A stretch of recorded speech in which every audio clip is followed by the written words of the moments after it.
Dalam nama Bapa dan Putra dan Roh Kudus. Amin.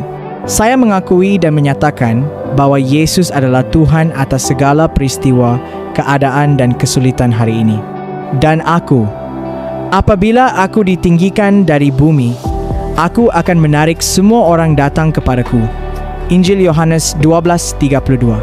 Dalam nama Tuhan Yesus Kristus, karena kekuatan dan kuasa darahnya yang tercurah di kayu salib yang diberikan kepadaku sebagai Katolik pengikut Kristus. Saya ikat dan tolak semua kuasa iblis Akartator, Stannis, Diabolos, Agor Legend, dan saya memerintahkan kamu setan untuk pergi tinggalkan tubuh, jiwa dan rohku, anggota, keluargaku dan rumah ini, dan saya materaikan seluruh ruangan di rumah ini dan semua anggota keluargaku dalam darah penebusan Tuhan Yesus Kristus. Saya tolak semua pemerintah-pemerintah, penguasa-penguasa, penghulu-penghulu dunia gelap dan roh-roh jahat di angin, di api, di udara, di tanah, di alam baka dan di semua kekuatan jahat di alam raya ini. Saya patahkan dan hancurkan semua roh-roh teritorial di daerah ini. Sebutkan area tempat tinggal anda.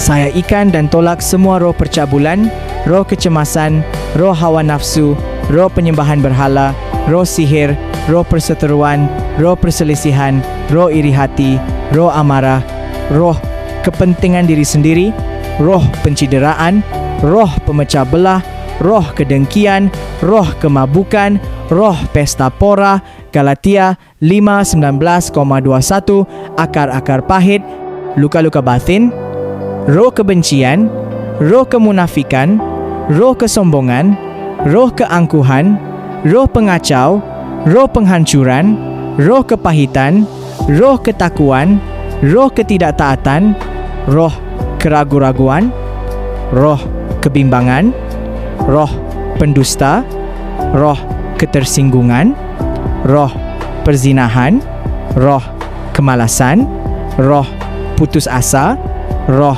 depresi, dan roh bunuh diri.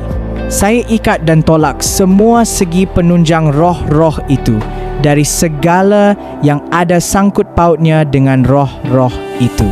Saya patahkan dan hancurkan segala ikatan dengan peramalan, ahli nujum, ahli gaib, penyembahan setan dan penguasa setempat, petenung dan segala permainan gelap. Saya patahkan dan hancurkan semua ikatan dengan dosa-dosa turunan dari nenek moyang atau orang lain di masa lampau atau sekarang yang menguasai diriku dengan cara yang berlawanan dengan kehendak Tuhan. Saya patahkan dan hancurkan segala kutukan-kutukan yang menimpa diriku. Saya patahkan dan hancurkan semua roh-roh jahat dan sakit penyakit yang dikirim orang kepadaku. Datanglah Roh Kudus dan penuhilah semua ruangan di rumah ini, dari ujung hingga ke ujung, dari bawah sampai ke atas. Santo Michael, Santo Gabriel, Santo Rafael, dan semua malaikat agung yang kudus bersama Bunda Maria datanglah dan bertempurlah bersamaku. Terpujilah Tuhan.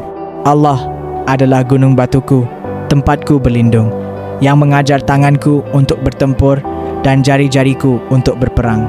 Engkaulah kota bentengku dan kubu pertahananku.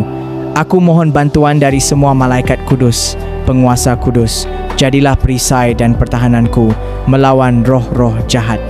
Aku memohon semuanya ini di dalam nama Tuhan Yesus, dalam nama Roh Kudus, dengan kuasa sabdanya, dengan kuasa dan kekuatan darahnya yang suci yang diberikan kepadaku sebagai Katolik pengikut Kristus. Amin. Dalam nama Bapa dan Putra dan Roh Kudus. Amin.